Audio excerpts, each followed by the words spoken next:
We zijn inderdaad bij de 2nd Armored Division. De divisie die ook een hele grote rol gespeeld heeft bij de bevrijding van Limburg.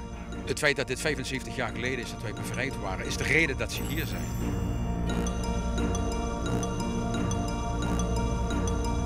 Deze groep is een groep uit 20 landen, 20 verschillende landen. Dus dit gaat veel verder dan het een beetje naboots alleen.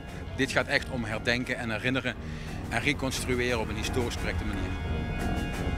My name is Brian Denny and I'm from North Carolina in the United States.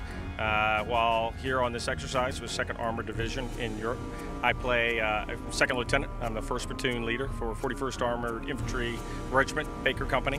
I come here every year as a way to remember my grandfathers and my son who's with me to remember his great-grandfathers and the contributions they made in freeing Europe.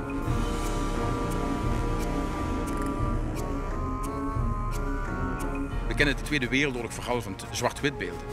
En met mijn beelden probeer ik eigenlijk een hele kleine glimp te geven van hoe dat in kleur eruit heeft gezien. Want ja, de lucht was blauw, het gras was groen en ja, de bloed was rood.